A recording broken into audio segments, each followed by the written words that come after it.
तीन प्रकार की सत्ता देखी जाती है। आदि भौतिक जगत की सत्ता अस्तित्व, जैसे रेलगाड़ी है, जहाज है, यातायात है, आदि भौतिक साधनों का भी अपना उपयोग महत्वपूर्ण होता है।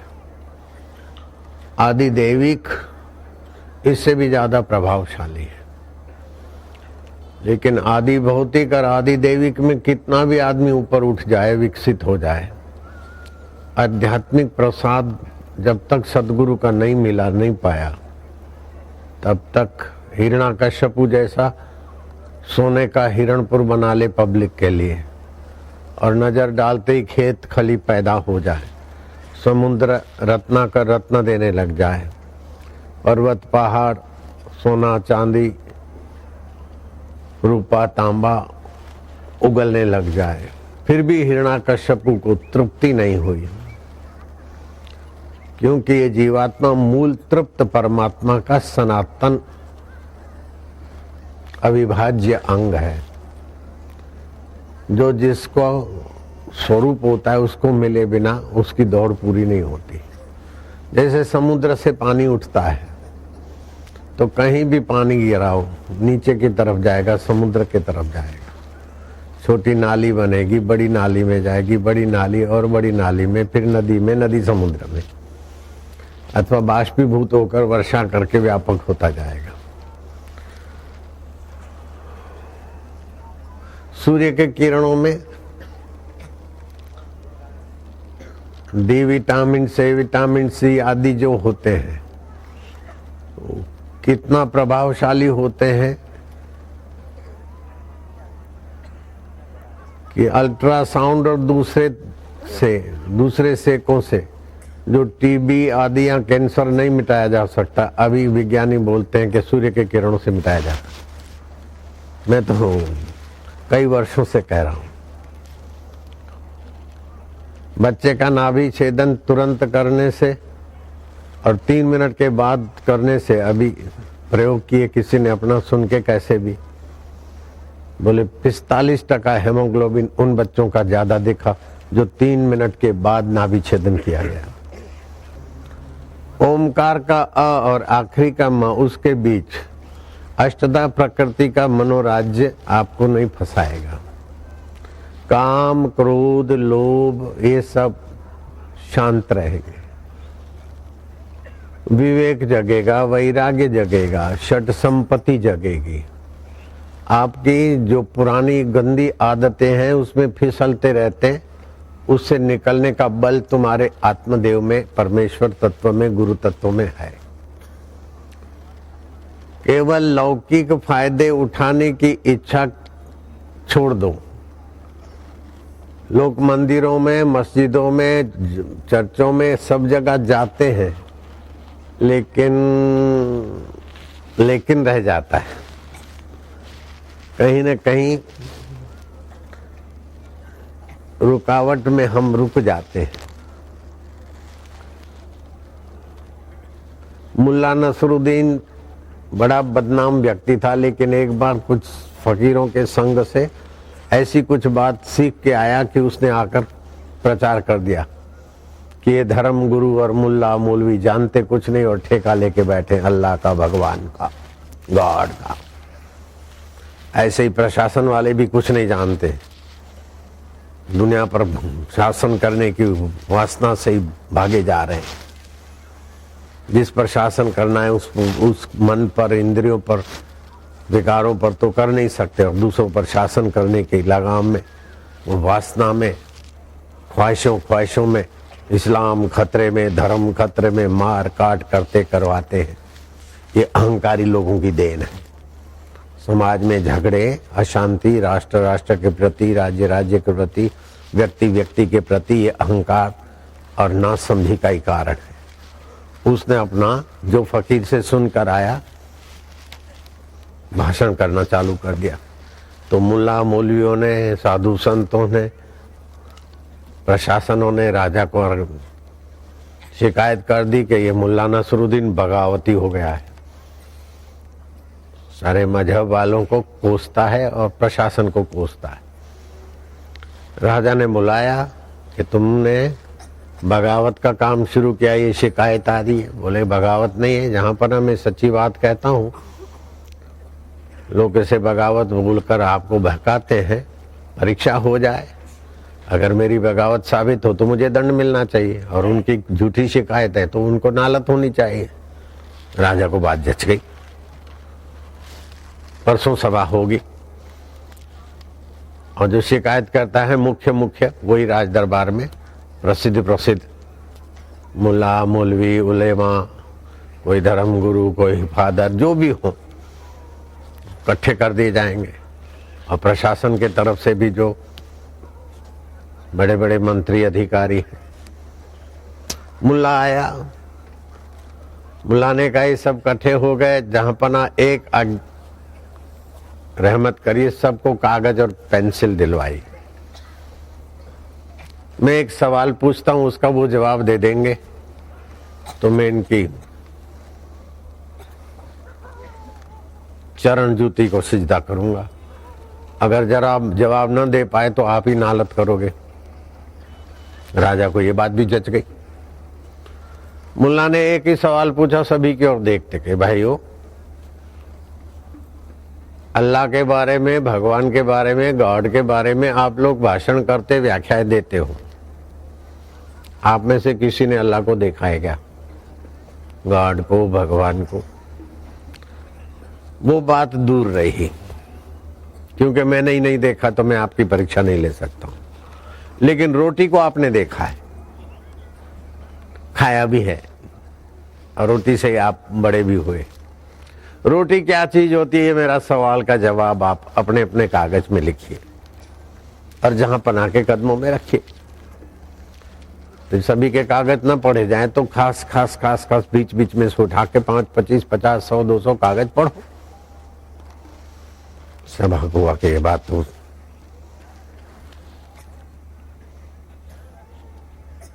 युक्ति युक्त है, तर्क संगत है। प्रशासन वालों को कागज पेन मिल गई, उनको मिल गई सब। अब पढ़ा जाए रोटी क्या होती है, यही सवाल है मुल्ला नसरुद्दीन का। किसी ने लिखा कि आटे के लोंदे से रोटी बनती है, किसी ने कहा बाजरी की रोटी होती है, किसी ने कुछ लिखा, किसी ने कुछ लिखा। जितनी खोपड़ियां थी उतना ही रोटी के लिए अलग अलग लोगों ने लिख डाला।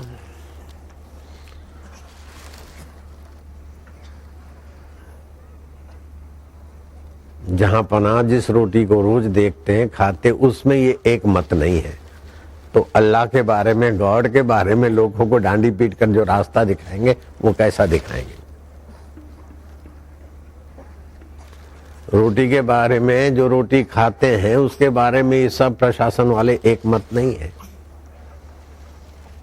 तो अपने मन पर शासन करने की कला नहीं है, अपने ख्यालों पर शासन करने की कला नहीं है, तो दूसरों पर शासन करके हिकड़ी और शेखी बघाते हैं कि और कुछ करते हैं। राजा विचारवान था कि मुल्ला, तुमने आज तक तो तुम्हारी बदनामी सुनी थी, लेकिन आज किसी भी फकीर के सत्संग से चाहे तुम सीख के लाए हो, लेकिन बात बिल्कुल जगाने वाली है। रोटी के बारे में भी लोग एक मत नहीं। किसी ने लिखा भूख मिटाए रोटी हो, तो फल से भी भूख मिटती।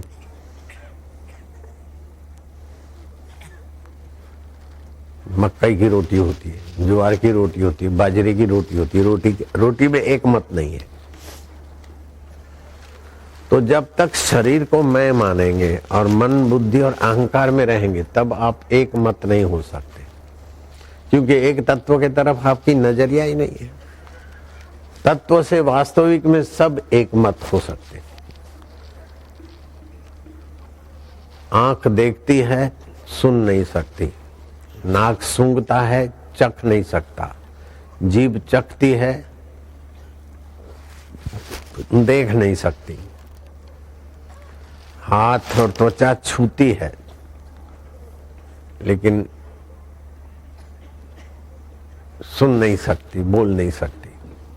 पांचों इंद्रियों का अलग अलग विभाग है, लेकिन पांचों इंद्रियों को देखने, सुनने, सूंघने, चखने को मन जानता है। मन चंचल है कि शांत है उसको बुद्धि जानती है, बुद्धि हमारी ठीक है कि बेठीक है उसको जीव जानता है। और ये सब ठीक होते तो जीव अहंकार करता है मैं सदाचारी हूं, अच्छा हूं, और बेठीक होते तो जीव अहंकार करता है मैं बुरा हूं, पापी हूं। लेकिन ये हो के मिट जाता है अष्टधा प्रकृति में। उसके पार कौन है, इस बात की खबर जिनको है, ऐसे गुरुओं के चरणों में गए बिना 60,000 वर्ष तपस्या करने वाला भी रोता हुआ जाता है। हिरण्यकश्यप, रावण और बड़े बड़े सिकंदर, दारा, कारून खजाने के मालिक, सारे के सारे इस अष्टधा प्रकृति में आपाधापी करते करते रोते हुए जन्मते हैं, फरियाद करते हुए जीते और निराश होकर मर जाते हैं। धन भागी वे लोग हैं जो फकीरों का संग पाते हैं। अगर है शौक मिलने का तो कर खिजमत फकीरों की, ये जौहर नहीं मिलता अमीरों के खजाने में। इंद्र पद मिल जाए, कुबेर का भंडार मिल जाए, वरुण का पावर मिल जाए 12 मेघों पर, इंद्र और वरुण का, ब्रह्मा जी जैसा ब्रह्म सृष्टि बनाने का प्रभाव भी निखर जाए, शिव जी जैसा संहार करने का सामर्थ्य भी आ जाए, लेकिन रामायण कहता है गुरु बिना भवनिधि तरहि न कोई, चाहे बिरंची शंकर सम होई। बिरंची माना ब्रह्मा जी, शंकर जी माना त्र्यंबकेश्वर, प्रलय करता। तो गुरु क्या है? गु माना अंधकार, रू माना प्रकाश। हमारे शुद्ध मैं पर जो नासमझी का अंधकार है उसको अपने संस्कारों के द्वारा, उपदेशों के द्वारा हटाते हटाते हमें अपने असली स्वभाव में जगा दे। दुखी मन होता है, बीमार शरीर होता है, चिंता चित्त में होती है, उसको जानने वाले तुम इनसे निर्लेप हो। इस शरीर को पंच भौतिक शरीर है, इसमें पृथ्वी है, जल है, तेज है, वायु है, आकाश। बताओ इन पांचों में से तुम कौन हो? शरीर में जलीय अंश है, मानोगे। अग्नि अंश है, मानोगे। वायु अंश है, मानोगे। आकाश अंश है, मानोगे। नास्तिक होने पर भी मानोगे। पृथ्वी तत्व है, मानोगे। इन पांचों में से आप कौन सा तत्व है? अथवा ये पांचों पांच आप हैं क्या? अगर पांचों पांच है तो ये पांचों पांच रोज बदलते रहते हैं, और पांचों पांच से बना हुआ शरीर बचपन का भी बदल गया, फिर भी आप हैं। तो एक तत्व है इनमें से कि पांच है? बोले ना, हम एक है न पांच है। तो ये पांच तत्व आप शरीर के नहीं हो, तो वास्तव में शरीर आप हो ही नहीं। शरीर आपका नहीं है, लेकिन इसी का थोड़ा रखा हुआ नाम पर थोड़ा सा जरा गुरुजी बोल देता है तो आफादाफी हो जाती है, कोई वाह वाह कर देता है तो बाँछें खिल जाती है। ये कितना अज्ञान है। अगर गलती है तो खुशी मनाओ कि दाता ने कृपा कर दी, और गलती नहीं दी है तो दाता मजबूत कर रहे हैं।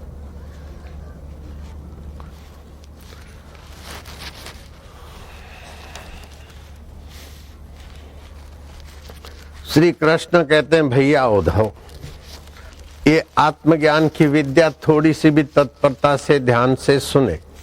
आत्मज्ञान देने वाले गुरु के प्रति वफादार रहे तो बड़ी बड़ी तपस्याओं वाले वहां नहीं पहुंचते जहां सत शिष्य हंसते खेलते पहुंच सकता है। सत लगा दिया, शिष्य तो बहुत बन जाते हैं, लेकिन सत्य की भूख हो।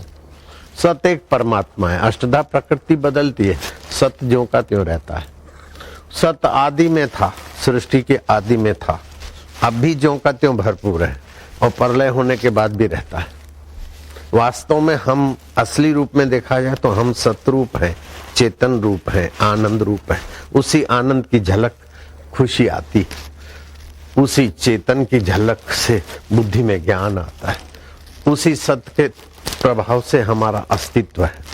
शरीर मर गया, जलीय अंश में जल मिल जाएगा, मिटेगा नहीं। शरीर को जला दिया, पृथ्वी तत्व में पृथ्वी मिल जाएगी, मिटेगा नहीं। अग्नि तत्व में अग्नि मिल जाएगी, मिटेगी नहीं। आंखों से ओझल हो जाएगा पूरा शरीर कब्रिस्तान में अथवा शमशान में, लेकिन मिटेगा नहीं। वो अमिट हमारा तत्व है। और फिर शरीर छोड़ने के बाद भी हम रहते हैं। अष्टधा प्रकृति को चलाने वाले हम रहते हैं, चाहे स्वर्ग में रहे, चाहे नरक में रहे, चाहे ब्रह्मलोक में रहे, तो हमारा नाश नहीं होता। असंगो अयम पुरुष केवल निर्गुणश्च, ये असंग है। अष्टधा प्रकृति हो के बदल जाती है, लेकिन हम असंग है। बचपन बदल गया, बचपन की बुद्धि, बेवकूफी, अच्छाई, बुराई बदल गई, उसको जानने वाला असंग है कि नहीं है। लेकिन अब मैं ऐसी हूं, अब मैं ऐसा हूं, तो होता किसी में है और मानता अपने में है। इसको बोलते अज्ञान न आवृतम ज्ञानम तेन मोहंती जंतवा। अज्ञान से जिनका शुद्ध ज्ञान ढक गया है सदियों से, वे जंतु की नाई भटक रहे बेचारे। जितनी मनुष्य की ऊंचाई चाहिए उतनी ऊंचाई को छुआ हुआ अर्जुन था। सशरीर स्वर्ग में गया और अप्सराओं में शिरोमणि ऐसी उर्वंशी उन पर फिदा हो गई। अर्जुन ने अपनी कमर तोड़ कार्यक्रम की सम्मति नहीं दी। उसने श्राप देना चाहा, श्राप शिरोधार्य किया, लेकिन अपनी लंगोटी का बिर्द खोल से फिसले नहीं। ऐसे अर्जुन को भी जब तक श्री कृष्ण का तत्व ज्ञान नहीं मिला, तो अर्जुन के हितैषी कृष्ण साथ में थे।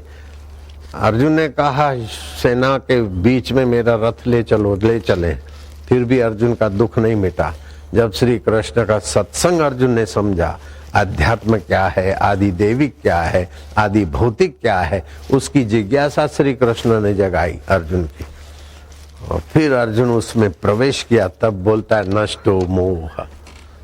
अब मेरा मोह नष्ट हुआ, उल्टा ज्ञान नष्ट हुआ।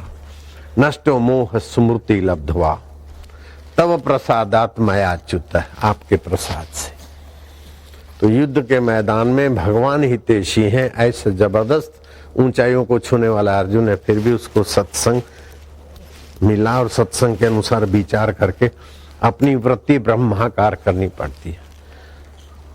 चिद अणु को व्यापक ब्रह्म में मिलाना पड़ता है। जैसे बुलबुला है तो चाहे कितना भी बड़ा बुलबुला बन जाए, दूसरे छोटे बुलबुलों के आगे वो बड़ा आदमी है, लेकिन वास्तव में है तुच्छ। वो बुलबुला अपने को खाली पानी मान ले तो विभु है, महान है। ऐसे ही ये जीव वास्तव में अपने गुरु तत्व के साथ तादात्म्य कर ले। प्रिय संदेह प्यार में मिड़ई मिठाई, काने जा कड़ाई चखी जो चाह करे। महमूद नाम का एक खुश मिजाजी राजा हो गया। रेशमी कपड़े पहनने का वो शौकीन था। उसका मंत्री राजा का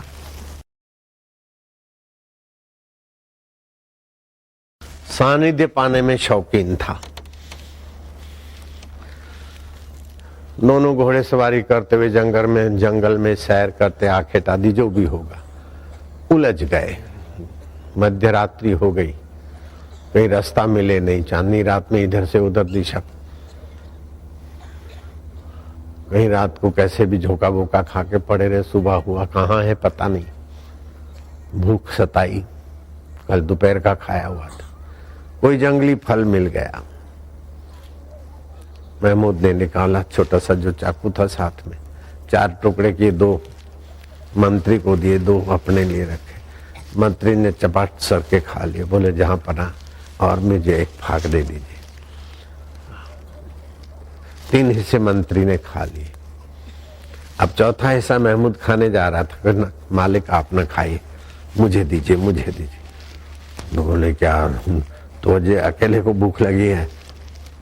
ऐसा क्या, इसमें तो क्या है? बोले बस बड़ा रस है, दीजिए दीजिए। महमूद ने उसका आधा टुकड़ा दिया, मतलब 80-87% उसको दे दिया। बाकी एक छोटा टुकड़ा, 3.5 फाक चली गई, बाकी आधी फाक। नहीं आपने खाई, मुझे दीजिए, मुझे दीजिए। झपाझपी लग गई। लेकिन महमूद राजा था, मुंह में डाला था, अच्छी छी थूक दिया। बोले इतना कड़वा बेकार फल के लिए इतना तड़फ रहा है। बोले मालिक फल कड़वा है या बेकार है वो नहीं, किसके हाथों से मिल रहा है। भगवान कहते हैं कि मेरा आश्रय तो लो और प्रीति भी मेरे से करो और ज्ञान भी मेरा पाओ। जैसे मुनीम नौकर आश्रय तो सेठ का या सरकार का लेते, प्रीति शरीर से और परिवार से, पैसों से है। भक्त भी आश्रय भगवान का लेता है, प्रीति शरीर के और अहम से होती है। अहम से और शरीर से प्रीति ना हो तो भक्त फिसल नहीं सकता। श्रद्धा होती है ना, ऐसी चीगम है कि 10% श्रद्धा भी श्रद्धा लगती है। श्रद्धा है माना, लेकिन श्रद्धा परिपक्व होकर प्रीति में बदले तो फिर कुछ नहीं होता। 10% श्रद्धा भी लगता है कि श्रद्धा है, 80% श्रद्धा भी श्रद्धा है, लेकिन 100% श्रद्धा हो जाए, प्रीति में बदल जाए, तब व्यक्ति मद भक्ति लभते पराम, पराभक्ति को पाता है। पराभक्ति परम तत्व से एकाकार कर देती है।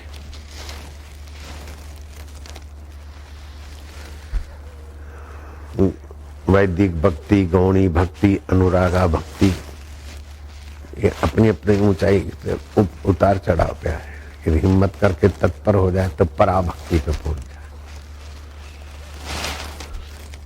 जगत तुम्हें आदि भौतिक दिखता है, उसकी परवाह नहीं, लेकिन देखने की नजरिया तुम आध्यात्मिक करो। एक साइंटिस्ट को पीपल का पेड़ दिखेगा, पीपल का पेड़ वैद्य को देखेगा कि इसमें पित्त शामन सामर्थ्य है। पेड़ के छोटे छोटे पत्ते कूपल, उसका मुरब्बा बना के खा ले 10 ग्राम, कैसी भी गर्मी हो शांत। वैद्य की दृष्टि है पीपल का पेड़ सात्विक है, ये इसमें औषधियां छुपी है। विज्ञानी की दृष्टि है कि पीपल का पेड़ की लकड़ी ऐसे ऐसी है और उसके फर्नीचर से ऐसे ऐसे फायदे होंगे या ये होगा। भक्त समझता कि भगवान की सात्विक अभिव्यक्ति है। पीपल के पेड़ को धागा बांधेगा, घूमेगा, अच्युताय गोविंदाय अनंताय नमः, और भी शनि देवता का पूजन आदि करेगा। लेकिन तत्ववेता बोलेगा कि वो ही पंचभूतों और अष्टधा प्रकृति में मेरा चमचम चमकने वाला चैतन्य है। अगर चैतन्य नहीं होता तो रस कैसे लाता, फल कैसे खिलते, फूल कैसे खिलते और सात्विक हवाएं कैसी बनती। ये ब्रह्म पीपल का पेड़ बनकर अपने आप को पोषित करता है। भौतिकवादी को भौतिक फायदा होगा,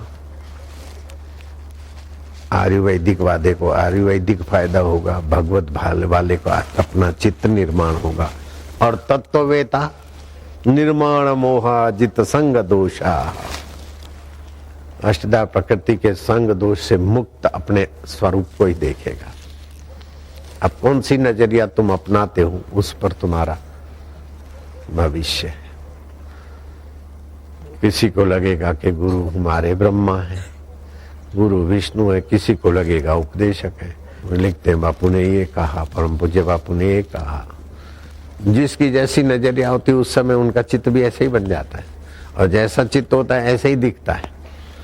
तो अब चित्त को उन्नत करना है, ऊंचा करना है, तो भगवान नाम आश्रय लेकर शांत होते जाओ तो विवेक बढ़ेगा। बिनु सत्संग विवेक न हो, राम कृपा बिनु सुलभ न सो। दिने दिने नवम नवम नमामि नंदनंदनम। मनुष्य को जो चीज चाहिए वो उसके पास सहज सुलभ है। जैसे सबसे कीमती बहुत जरूरी श्वास चाहिए, सहज सुलभ है। पानी है तो निःशुल्क मिल सकता है जीने के लिए, पानी पीने के लिए। भोजन है तो सादगी से मिल जाता है, लेकिन चटोरापन चाहिए, वाइन चाहिए, शराब चाहिए, फलाना चाहिए, इसी गंदगी के लिए ही ज्यादा समय खर्च होता है। ऐसे हाड़ मास के शरीर की वाहवाही चाहिए तो उसके लिए जीवन कई जिंदगियां खर्च हो जाती। ये हाड़ मास का शरीर क्या है? पंच भौतिक है। इसमें जो जलीय अंश है, खून थूक, ये वो जल विभाग का है। जो पोल है वो आकाश है, जो गर्मी है वो अग्नि तत्व है, वायु तत्व है, पृथ्वी तत्व है।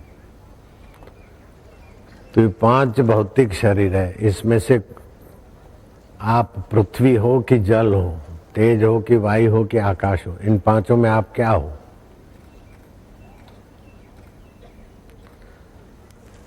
एक हो कि 5 हो? बोलो,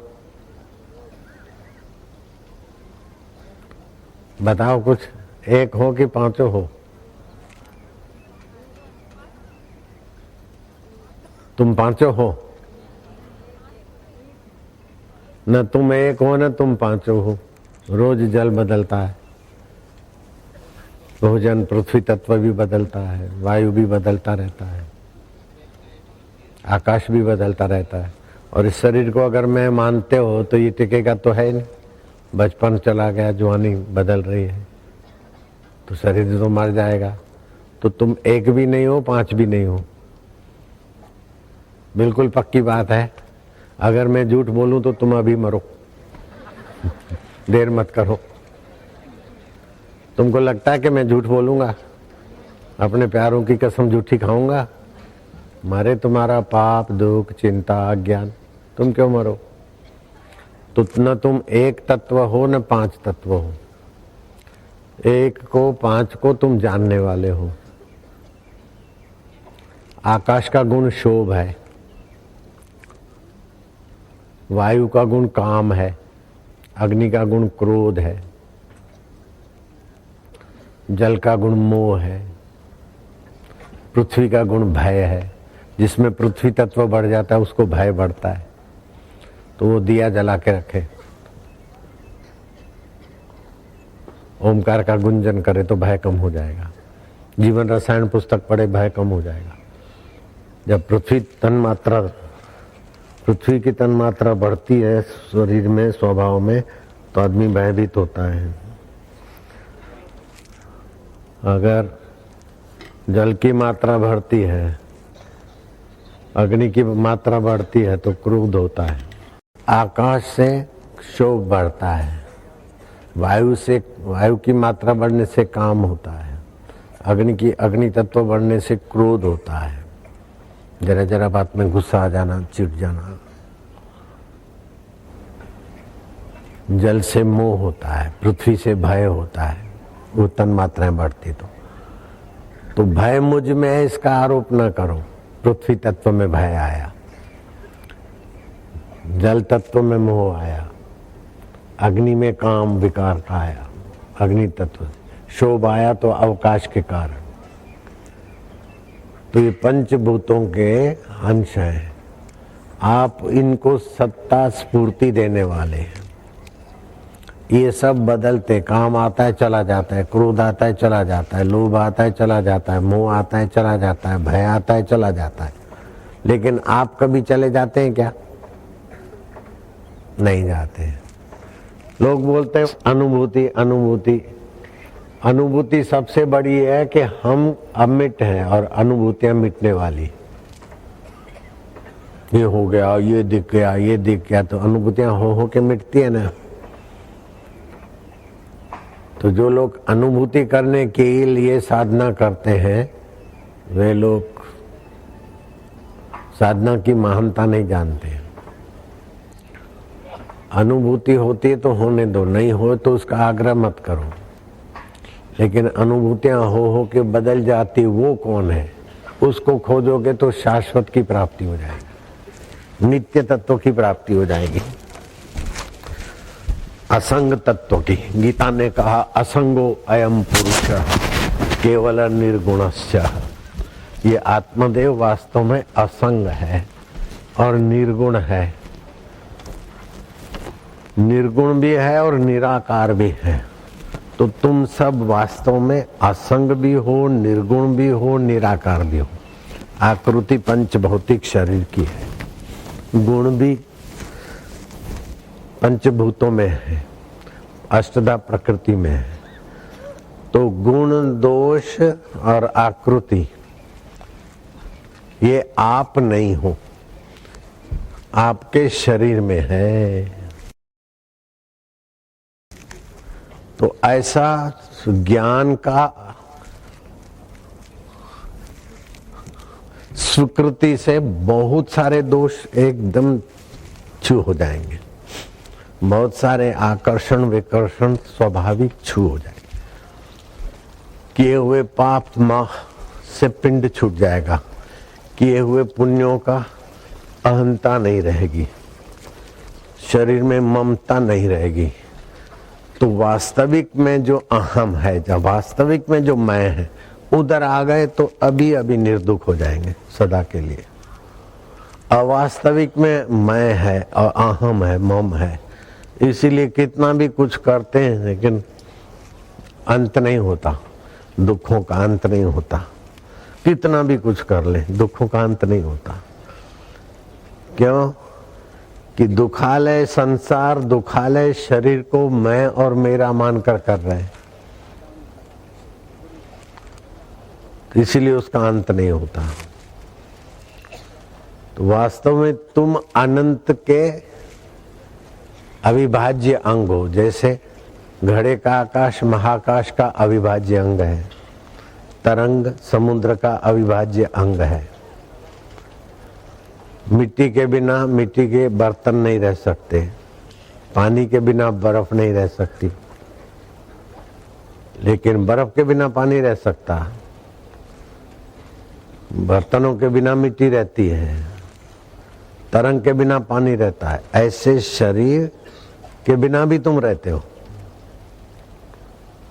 शरीर मरा पड़ा तुम देखते हो, मरने के बाद देखते हो कि ये मरा पड़ा है, कुटुंबी रो रहे हैं, ये है वो है।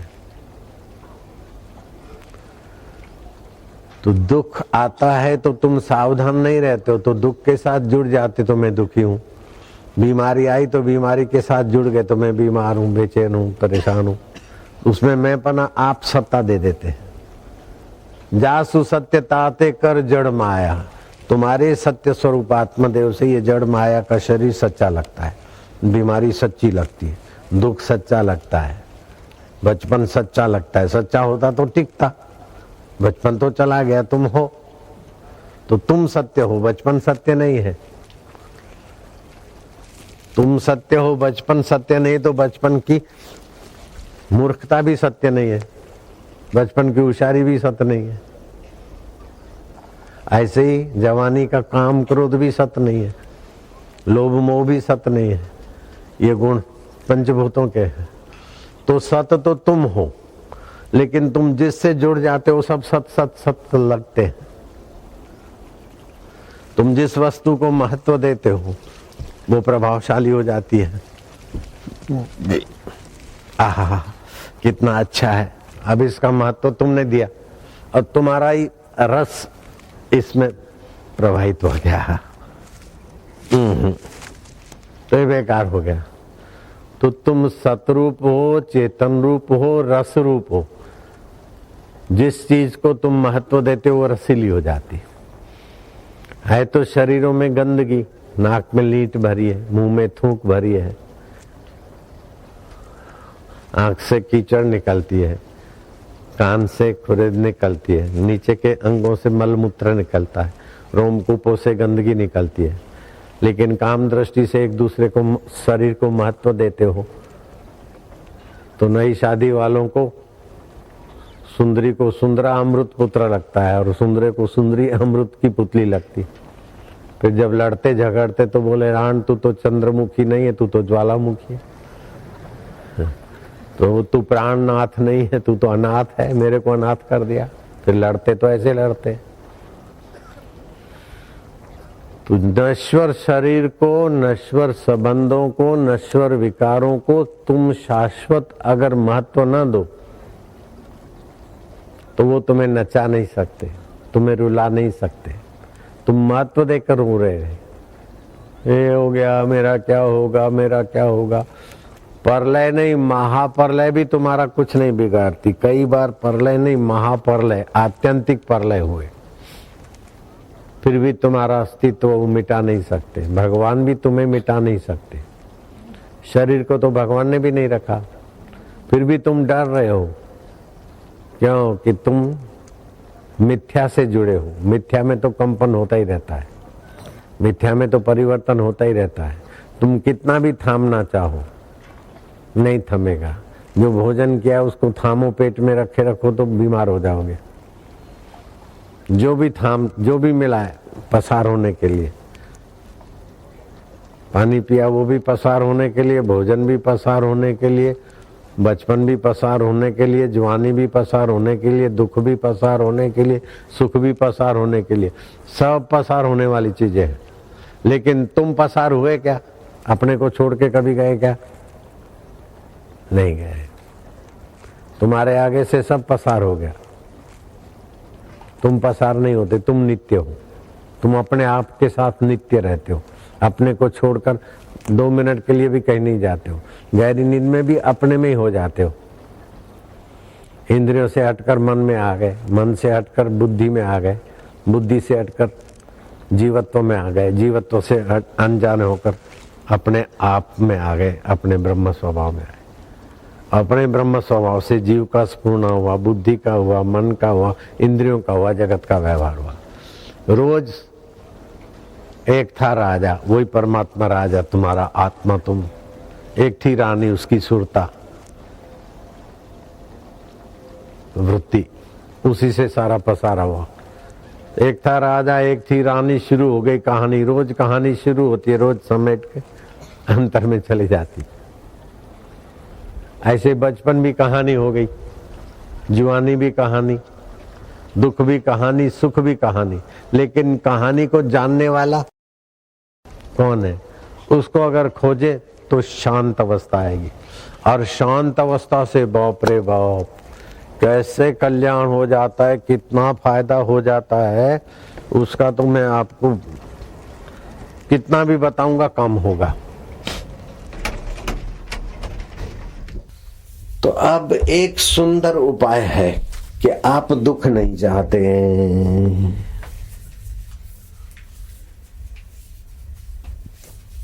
विकार दुख दिए बिना छोड़ते नहीं, तो आप विकार भी नहीं चाहते। हकीकत में विकारों से आनंद चाहते, सुख चाहते। अगर आपको शुद्ध सुख और आनंद मिल जाए तो फिर आप विकारी जीवन से अपने आप को उठा हुआ मानकर खुश होते हो।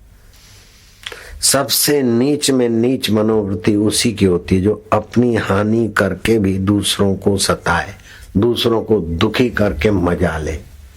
ऐसे लोग भी होते मनुष्य में। वो ऐसी कोई नीच योनियों से आए हैं। जैसे चूहा अपना समय खराब करके भी आपके कपड़े काट के चला जाएगा, और भी प्राणी, उनको लेना देना नहीं। अमेरिका में ऐसे लोग मैंने देखे कि बैठे हैं घंटों भर, मछली फंसे, मछली फंसी, ऊंची किया, तड़फाई, मर गई, फिर उसी तालाब में छोड़ दी। तो किसी को अपना समय शक्ति बर्बाद करके किसी को सताने का मजा लेना, ये मानवता की एकदम नीचे में नीची आखिरी पराकाष्ठा है। अपना समय शक्ति बुद्धि पैसा खर्च करके मछली फंसाते हैं, या और किसी को समय देकर बम खोजा और फिर अपने पैसे लगाकर अमेरिका ने तबाह कर दिया जापान के सुंदर शहर को। तो अपना नुकसान सह के भी दूसरे को भारी नुकसान पहुंचाना, अपना समय शक्ति खर्च करके भी सासू की निंदा करना, अपना मन खराब करके भी पड़ोसी की निंदा करना, अपना समय शक्ति और बुद्धि खराब करके भी किसी पर झूठे दोषारोपण करना, लगाना, लगवाना, ये मानवता की आखिरी, नीचता की आखिरी, मानवता की नहीं, नीचता की आखिरी। उससे कुछ थोड़े ऊपर उठे हुए लोग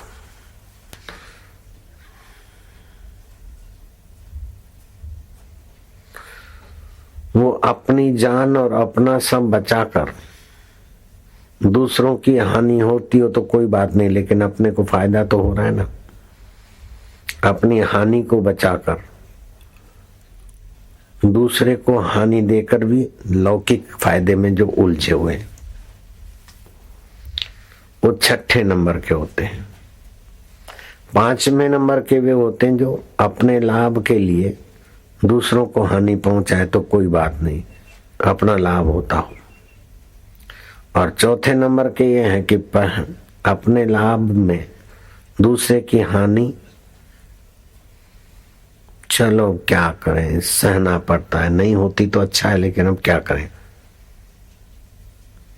दूसरे की हानि दिखती है, अच्छी नहीं लगती, लेकिन सह लेते हैं दूसरे की हानि, अपने लाभ को महत्व देते हैं। तीसरे नंबर के वे लोग होते हैं कि अपना ही लाभ, दूसरे की चिंता नहीं करते। दूसरे नंबर के वे लोग होते हैं कि अपनी हानि न हो और दूसरे को लाभ हो। और पहले नंबर के वे लोग हैं कि अपना तन, अपना मन, अपनी योग्यता, अपना सब कुछ खर्च हो जाए और दूसरे लोग उन्नत होते, वो महात्मनस्तु माम पार्थ दैवीम प्रकृतिम आश्रिता, वो महात्मा पुरुष है। अपने तन को, अपने मन को, अपनी योग्यताओं को खर्च करके भी दूसरों की उन्नति चाहे, दूसरों की उन्नति से ही उनको परितृप्ति है, क्योंकि दूसरों के रूप में अपने को ही देखते हैं। भगवान ऐसे पुरुषों के लिए कहते हैं महात्मनस्तु माम पार्थ दैवीम प्रकृतिम आश्रिता, मुझ परमात्मा देव की प्रकृति का आश्रय उन्होंने लिया है। जैसे भगवान अपना बड़प्पन छोड़कर भी पुत्र होना स्वीकार कर लेते, मित्र होना स्वीकार कर लेते, नृत्य सीखना स्वीकार कर लेते, थप्पड़ खाना स्वीकार कर लेते हैं। तुमने तो सत्संग के प्रसंग सुने हैं, सचिन भरी छाछ पर नाचना स्वीकार कर लेते हैं, हाय सीते करके रोना स्वीकार कर लेते हैं। हे भैया लक्ष्मण, लक्ष्मण में अयोध्या में क्या मुंह दिखाऊंगा, ऐसा करने को भी स्वीकार कर लेते हैं। प्रातः समय उठ रघुनाथा, माता पिता गुरु नावई माथा, ये सब स्वीकार करके भी हमारा मंगल चाहे, क्योंकि हमारे रूप में वो अपने को ही देखते, अपने रूप में हम ही को देखते। ये ज्ञानमयी दृष्टि महापुरुषों की, भगवान की है। अब 7 दृष्टि है, फिर से बोलता हूं। अपनी लौकिक हानि आदि दैविक खर्च, आध्यात्मिक खर्च करके भी दूसरों को उन्नत करना, ये महापुरुषों की दृष्टि है। उत्तम पुरुष के, महान पुरुष के लक्षण है। उससे थोड़ा कम अपनी हानि न हो और दूसरों को लाभ हो जाए, ये दूसरे नंबर का। तीसरे का अपना ही लाभ हो, दूसरे की चिंता नहीं। और चौथे नंबर का अपना लाभ से दूसरे की हानि होती हो तो सह लेंगे, चलो जाने दो, होती तो क्या करें, अपने को तो लाभ होता है ना। 5वें वे लोग होते अपने लाभ के लिए दूसरों को हानि पहुंचा देते फटाक से। 6ठे उनसे भी गिरे होते हैं कि अपनी जान बचाकर दूसरों की हानि करके अपना लाभ होता है तो देर मत करो। और 7 में इतने नीच होते हैं कि अपना लाभ हो चाहे अपनी हानि हो, दूसरे को तड़पाओ, दूसरे को दुख दो, दूसरों को सताओ। वे फिर बुरी तरह सताए जाते हैं, लेकिन दूसरे को सता के सुखी होने में जो लगे, वो मानवता की एकदम अत्यंत नीचता पे है। उनको मानव कहना भी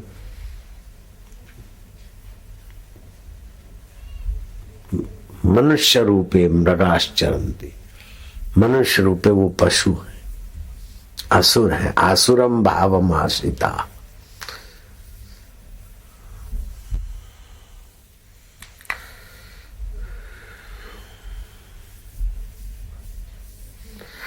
जो सत्य की ओर प्रवृत्त होना चाहते हैं, उनको अपने जीवन में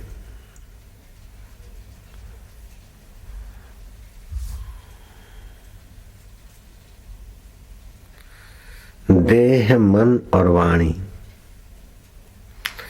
इन तीन को नियंत्रित करना चाहिए। देह से उच्छृंखलता न हो, मन की उच्छृंखलता न हो, वाणी की उच्छृंखलता न हो। इन तीन पर ध्यान दें तो वे लोग उन्नति को पा लेंगे। शरीर की उच्छृंखलता, न खाने जैसा खा लिए, न सोने जैसा सो लिए, न करने जैसा कर लिया, विकारों में पड़े रहे, ये शारीरिक उच्छृंखलता है। टाइम से खाया, टाइम से रहे, टाइम से अब दही और जामफल खा लिया, ये शारीरिक उद्दंडता है, मानसिक बेवकूफी। दही और जामफल खाना एकदम कफ बनेगा, जामफल भी कफ वाले, दही भी कफ बने, जठरा मंद हो जाएगी, खाया हुआ पचेगा नहीं, बुखार शुरू हो जाएगा। अमृत बोलते जामफल को। खैर, अपनी मानसिकता उन्नत रखनी चाहिए। सत्य की ओर प्रवृत्त होना मतलब परमात्मा की ओर प्रवृत्त होना, तो उसमें जीवन संयमित होना चाहिए, सद्भाव संपन्न होना चाहिए। सत्य की ओर प्रवृत्ति करना है तो परमात्मा प्राप्ति आसानी से होगी। झूठ कपट ये वो करते रहेंगे, हरिओम हरिओम करते होंगे, अल्लाह अकबर करते रहेंगे, अल्लाह मिलने वाला नहीं है।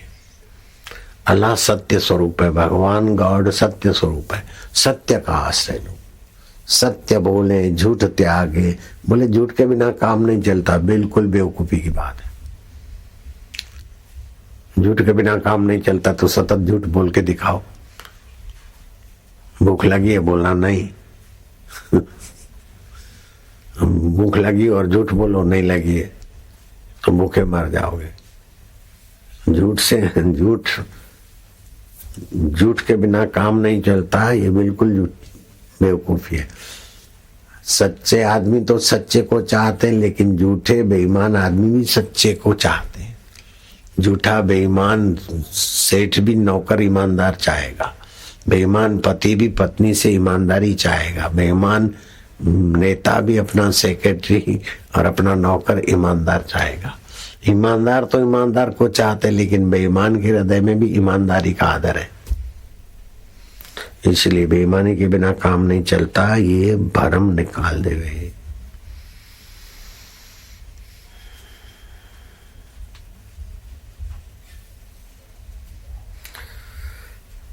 अर्जुन मोह में आ जाता है, विषाद में आ जाता है, भगवान उसका उत्साह बढ़ाते, मोह निवृत्त करते, विषाद निवृत्त करते, आध्यात्मिकता की महत्ता बताते बताते अर्जुन को शांत भाव में विवेकपूर्ण और शांत चित्त, ठंडा दिमाग बनाकर निर्णय करने की प्रेरणा देते। ये भारतीय संस्कृति का अध्यात्मवाद पूरे विश्व का मार्गदर्शन करने में सक्षम है, और आरंभ में इसी आध्यात्मिक मार्गदर्शन से ही दुनिया के लोगों का मंगल किया था भारत ने, और अब फिर से जरूरत पड़ रही। भारत विश्व गुरु बनेगा, ये शुरुआत की थी 4 से 40 साल पहले संकल्प की। अब तो बहुत लोग जुड़ गए इस संकल्प से। अब तो बहुत लोग बोलने लगे भारत विश्व गुरु बने, विश्व गुरु बनेगा करवट। 40 साल पहले का मेरा संकल्प था। शुभ संकल्प आप करो, बहुत जन हिताय, तो वो कईयों के द्वारा वो पूर्ण होने लगेगा। जरूरी नहीं कि अपन ही करो, अपने ही उसका श्रेय पाओ। अपने श्रेय की इच्छा नहीं करो, सबके श्रेय में अपना श्रेय छुपा है।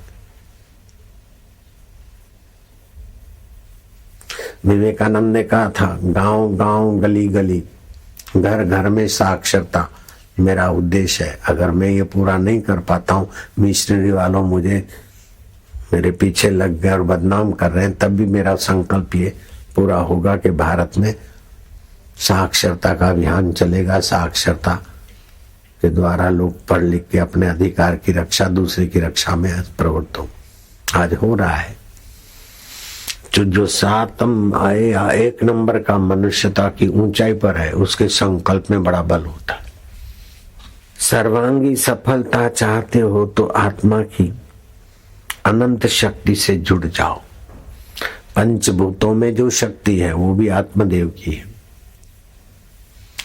और सूर्य में जो सप्त रंग है और एक एक रंग का प्रभाव है। सबसे आसमानी रंग ज्यादा हितकारी। आसमानी रंग घर में लगा हो तो अच्छा है कलर। आसमानी रंग की बोतल में पानी भर के रखे और वो पानी पीने में काम लाए तो फायदा होगा। बोतल को अर्थिंग न मिले ऐसे जगह से। तेल घी सूर्य के किरण में रखकर उपयोग करें, पानी सूर्य के किरणों में फेंट मार के उपयोग करें, जीवनी शक्ति बढ़ती है। 15 से 30 मिनट तक सुबह सूर्य के किरणों का स्नान बहुत हित करता है। ऋग्वेद में सूर्य स्नान की महिमा है, वेद में उसका फायदा लें। शरीर को तंदुरुस्त रखे, मन को प्रसन्न रखे और बुद्धि को बुद्धिदाता के ज्ञान से परिपक्व कर दे। इससे आपका तो भला होगा, लेकिन आपके संपर्क में आने वालों का भी भला होगा। आप स्वस्थ रहते हैं, आत्मा अभिमुख रहते हैं, आपका मंगल होता है, लेकिन आपके मंगल में विचार औरों का भी मंगल करते हैं।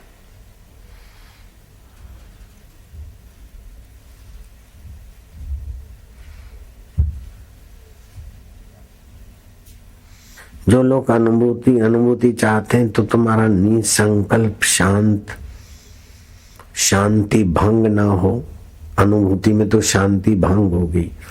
नरसिंह मेहता ने कहा, जब तक आत्म विश्रांति नहीं मिली, आत्म तत्व को नहीं जाना, तब तक साधना सर्व झूठी है। ये छोटी मोटी अनुभूति के लिए लालायित मत हो।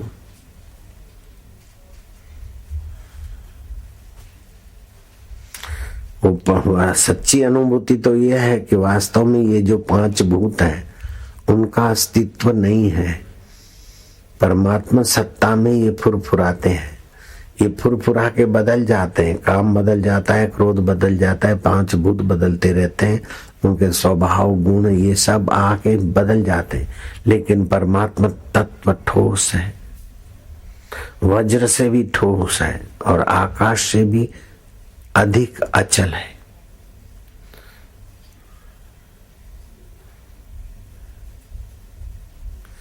लीला तो यही है, लीला में प्रभु की लीला है। ऐसा स्व में विश्रांति योग करें।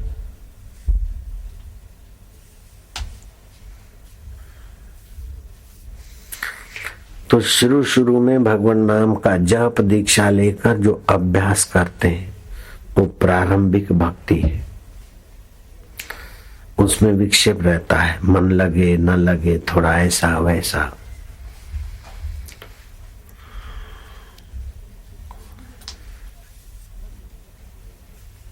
ये तत्व ज्ञान की दृष्टि से पहली भूमिका है और भक्ति की दृष्टि से वैदिक भक्ति है।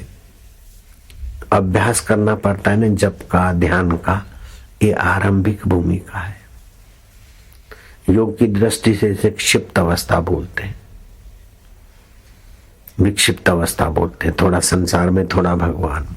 यह अभ्यास बढ़ते बढ़ते तब रुचि का रूप लेता है। अभ्यास जब रुचि का रूप लेता है तो एकाग्रता बढ़ने लगती है, सत्य संकल्प सामर्थ्य आने लगता है, सुख दुख में कुछ अंश में समता आने लगती है। चलो कोई बात नहीं।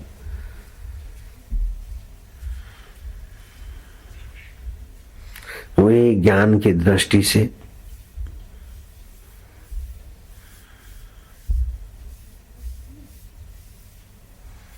योग की दृष्टि से ध्यान हो जाता है रुचि में। जब जप ध्यान में नियम में रुचि होने लगी भगवान में, तो एकाग्रता हुई योग की दृष्टि से, और ज्ञान की दृष्टि से हो गया ध्यान धारणा।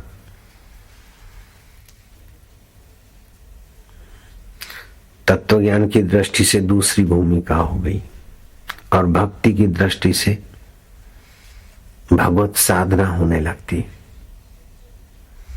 तो पहले अभ्यास बढ़कर रुचि और रुचि बढ़कर रति और रति विश्रांति में चली आती, पराकाष्ठा हुई। ध्यान देना बड़ा सार बात, साधक के लिए हितैषी बात है। अभ्यास से कभी ऊब जाएंगे, कभी माला किया कभी नहीं किया, ये आरंभिक है। अभ्यास करते करते फिर माला किए बिना, जप ध्यान किए बिना अच्छा न लगे, नहीं चाहते हुए भी करें तो समझ लो तुम्हारे अभ्यास ने रुचि की अवस्था ला ली। और रुचि बढ़ते बढ़ते बढ़ते बढ़ते फिर रति में रस आएगा, और वो रति में विकार शांत होने लगेंगे, आकर्षण शांत होने लगेंगे, गंदी आदतें शांत होने लगेगी। अभ्यास रुचि रति आ जाएगी, परमात्मा विश्रांति। फिर सब कुछ करोगे लेकिन मन परमात्मा में विश्रांति पाएगा। उठत बैठत वही उठाने, कहत कबीर हम उसी ठिकाने।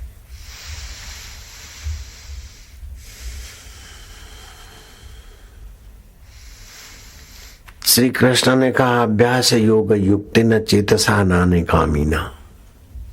अन्य से व्यवहार करो लेकिन फिर व्यवहार के पहले गहराई में मेरा चैतन्य नारायण, व्यवहार के बाद में मेरा चैतन्य नारायण है। व्यवहार तो आदि भौतिक हुआ लेकिन आपने उसका आध्यात्मिककरण कर लिया। मान अपमान हो जाए तो मान हुआ, तो मरने वाले शरीर को देखकर मान हुआ। अपमान हुआ तो इसी का हुआ, उसको जानने वाला मैं ज्यों का त्यों। ये अभ्यास करो। ये अभ्यास थोड़े दिन में ही आपको रुचि में ले जाएगा, थकान मिटा देगा, पाप मिटा देगा, आकर्षण मिटा देगा, विकर्षण मिटा देगा, विद्रोह मिटा देगा, विद्रोहियों का भय मिटा देगा। केवल अभ्यास रुचि का रूप लेते ही आप स्वनिर्भर हो जाएंगे, पैसे पर निर्भर नहीं रहेंगे, किसी साहब सेठ साहूकार पर निर्भर नहीं रहेंगे, किसी देवी देवता की कृपा पर भी निर्भर नहीं रहेंगे।